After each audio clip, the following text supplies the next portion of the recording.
Welcome to my... Nine!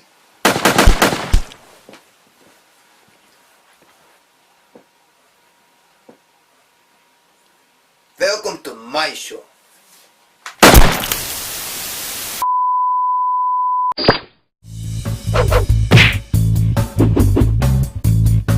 Alright, so I'm not going to continue with the German accent because I'm not good at it and because I don't want to offend anybody. But anyways, today's going to be the review on the Double Eagle M40. When you open up the box, the first thing you're going to see is your manual. It's just a tiny little piece of paper. Watch this video for how to assemble the gun because this thing sucks. So after putting your manual aside, what you're going to see is a whole bunch of accessories and parts for your Double Eagle M40.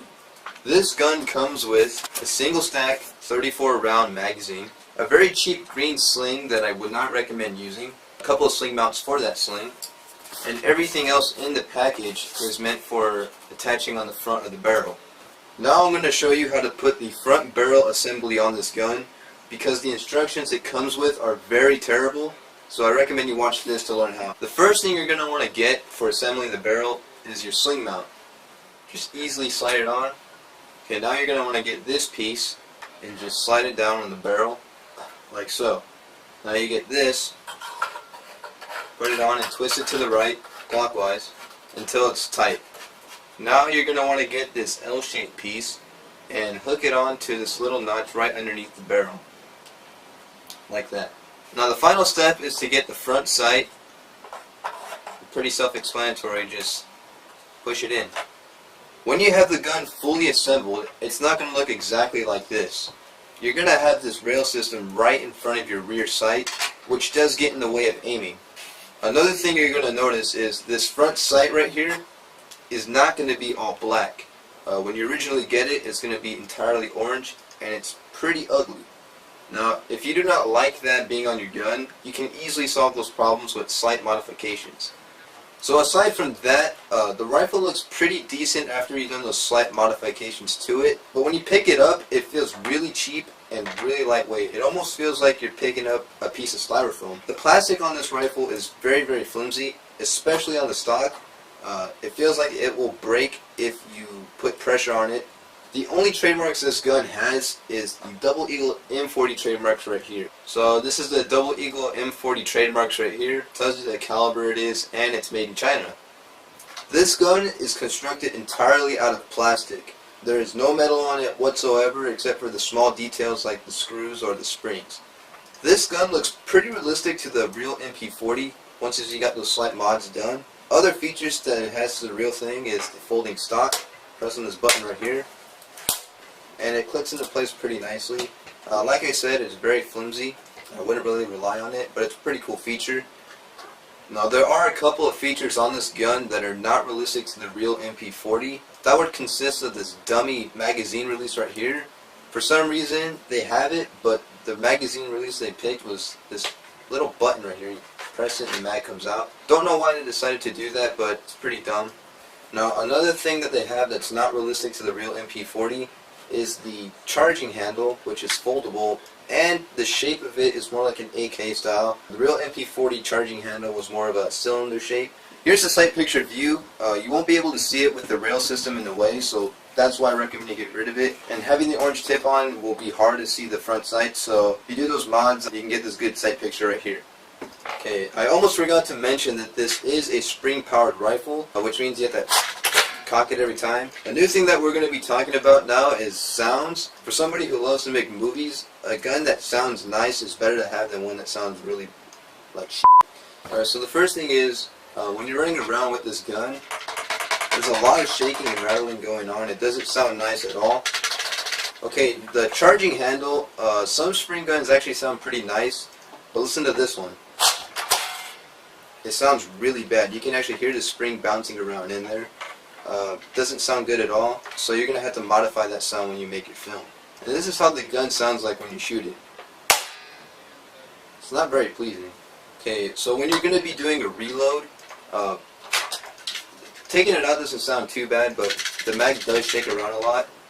And when you put it in, you still get that springy noise that I really don't like. Now the last thing is the stock. when you retract the stock, it actually, listen to this. It's not too bad of a sound actually, but it's not that great. This gun shoots around 290 feet per second with .12 gram BBs, 230 feet per second with .2 gram BBs. I highly recommend using .2s over .12s because they're a lot more accurate. Yeah, but other than that, let's take this gun out to the range and see what it can do. Okay, so now we're going to test the power of this rifle using .2 gram BBs, and let's see what it can do. Okay, so this leaves a pretty nice dent. Not too bad since this is a spring rifle. I'm going to be shooting at the first target, which is the smallest target. It's 50 feet away, and we're going to see if the Double Eagle M40 can hit it.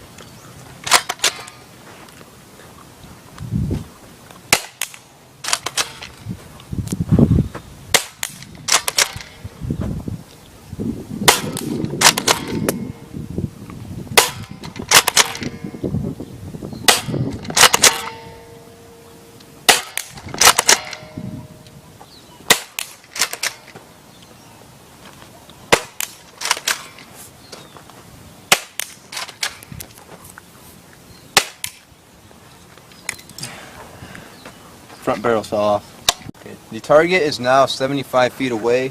I'm gonna see if I can hit it.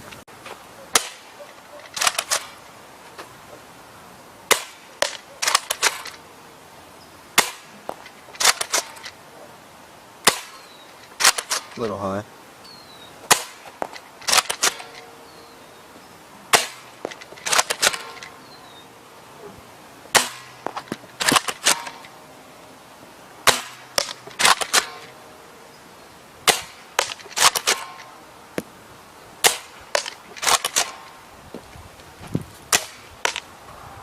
Not too bad. Alright, so now I'm going to be shooting a man-sized target at 100 feet away. This is the most accurate you can get with hitting a man-sized target, since he's actually a person. It's my brother.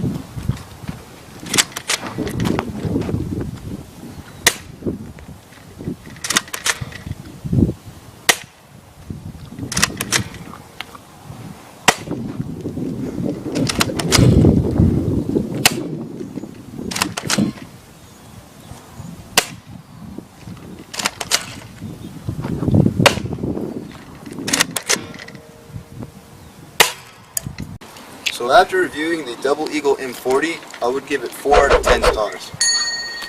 Alright, the reason why I gave this gun that rating is because it's a very affordable World War II collector's item. It looks pretty decent for what you pay, only with slight modifications. Very good for a movie prop. And if you get this gun working, it's actually not that bad with accuracy and range. At an effective range at 100 feet, which I really didn't expect from this rifle. And the cons to this rifle is the fact that it's made of very, very cheap plastic.